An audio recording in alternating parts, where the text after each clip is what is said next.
ओम नमः शिवाय। हर हर महादेव। स्वागत है आपका हमारे चैनल पर।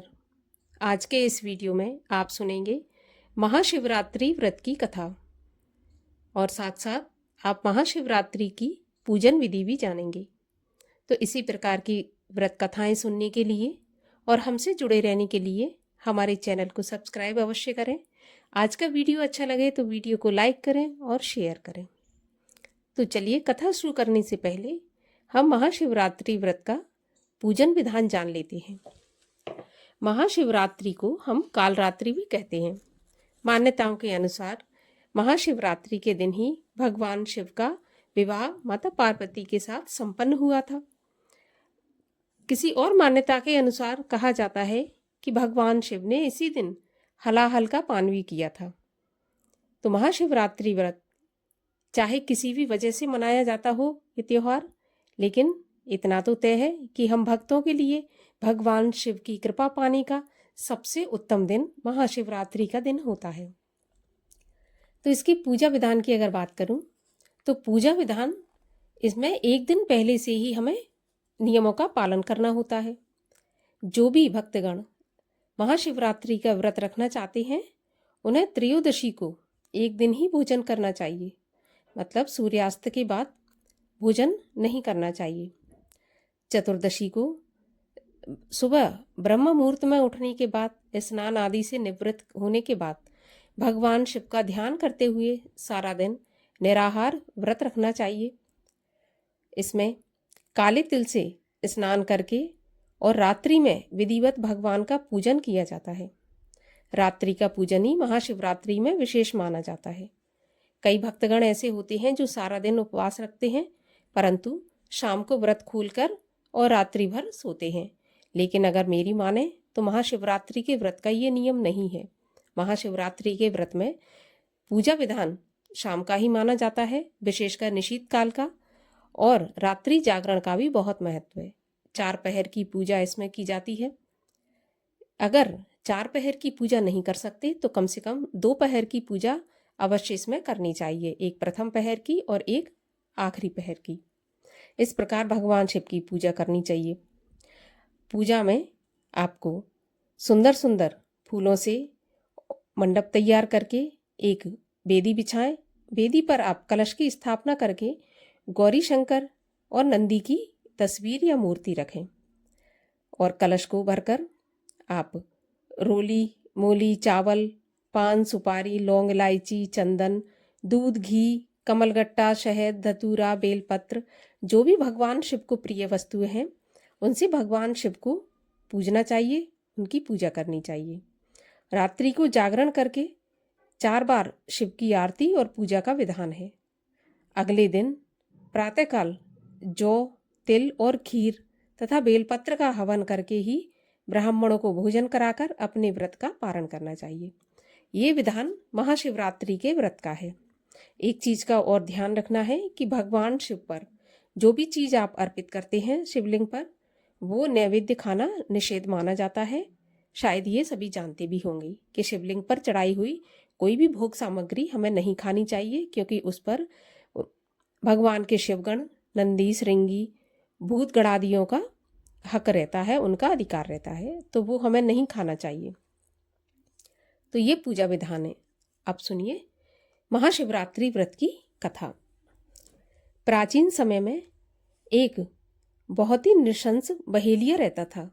बहेलिया, जो कि शिकारी भी कहते हैं, जो नित्य प्रति अनगिनत अपराधी करता था और निरपराध जीवों को मारकर अपने परिवार का पालन पोषण करता था।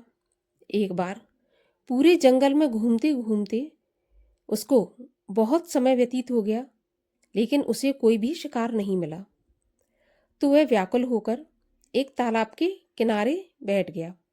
उसी स्थान पर एक बेल का वृक्ष था, बेलपत्र का वृक्ष उस तालाब के किनारे था और उस वृक्ष के नीचे शिवलिंग बना था। बहेलिया उसी वृक्ष की शाखा पर चढ़कर अपनी आवास स्थली बनाने के लिए बेलपत्रों को तोड़ता हुआ शिवलिंग पर चढ़ाता रहा।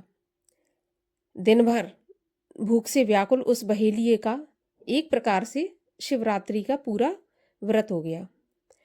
कुछ रात बीत जाने पर एक हिरणी उधर कुलाची भरती आई। झिझकती भयाकुल हिरणी दीन वाणी से बोली कि हे व्याध, मैं अभी गर्भवती हूँ, प्रसव बेला भी समीप है, इसलिए इस समय मुझे मत मारो। बच्चों को जन्म देने के बाद मैं खुद ही तुम्हारे पास आ जाऊंगी। बहेलिया उसकी बातों को मान गया।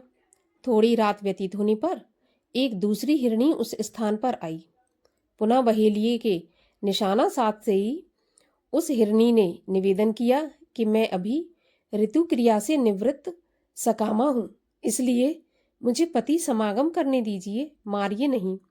मैं मिलने के पश्चात स्वयं तुम्हारे पास आ जाऊंगी।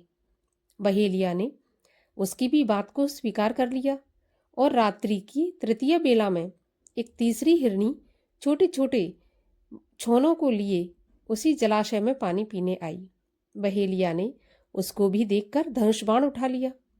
तब वह हिरणी कातर स्वर में बोली, हे व्याध, मैं इन छोनों को हिरण के संरक्षण में छोड़कर आ जाऊं, तब तुम मुझे मार डाला। बहेलिया ने दीन वचनों से प्रभावित होकर इसे भी छोड़ दिया। प्रातः काल के समय एक मांसल बलवान हिरन उसी सरोवर पर आया। बहेलिया पुनः अपने स्वभाव के अनुसार उसका शिकार करने के लिए खड़ा हो गया।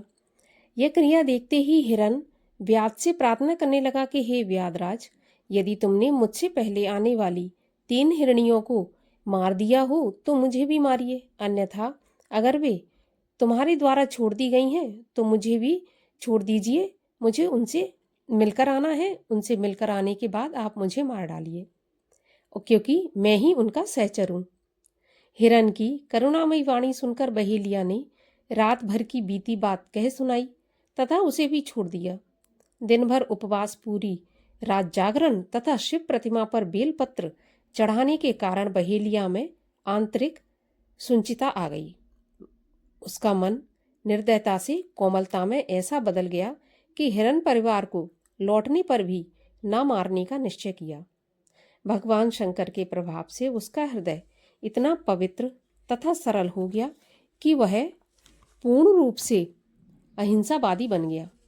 उधर हिरनियों से मिलने के पश्चात हिरन ने सपरिवार बहेलिया के पास आकर अपनी सत्यवादिता का परिचय दिया। उनके सत्याग्रह से प्रभावित होकर बहेलिया अहिंसा परमो धर्म का पुजारी हो गया।